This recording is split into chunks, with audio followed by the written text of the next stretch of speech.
Hai 11 anos nacía o programa Ludieduca da man de Cruz Vermella e Gealsa. A iniciativa que foi medrando ano a ano coa incorporación de novos centros ten por obxectivo a educación en valores do alumnado de primaria. Nos colexios fan unha labor moi importante de enseñar aos nosos fillos e fillas, pero eu creo que hai unha parte que debemos encarar máis á sociedade xeral.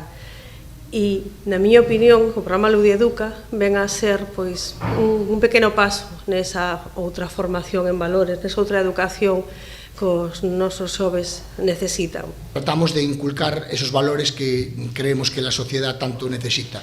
Ese respeto, esa educación, esa igualdad, esa inclusión, es algo que tenemos que inculcarles desde pequeños y, por supuesto, gracias a Gealsa, pues estamos llevando a cabo este proyecto desde hace muchos años y la verdad para nosotros es algo muy importante. Nesta edición están a participar máis de 200 alumnos de terceiro de primaria dun total de 8 centros educativos de Boiro e da Pobra, cunha sesión mensual na que se imparten contidos transversais no eido social e medioambiental que complementan o programa lectivo.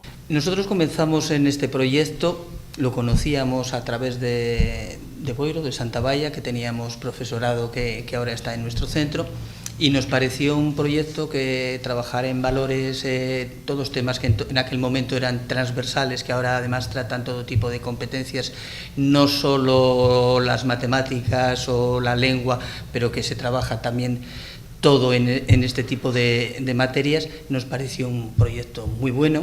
E consideramos que este programa Ludieduca, como outros que tamén representa a Cruz Vermella, axudan, colaboran, apuntalan, comparten e colaboran complementando esta formación que desde os centros tamén facemos.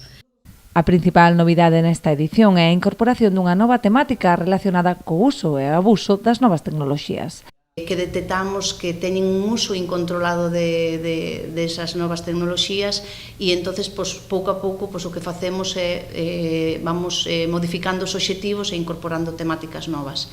A clausura do programa terá lugar o 19 de xuño cunha gran festa no Pazo de Goiáns.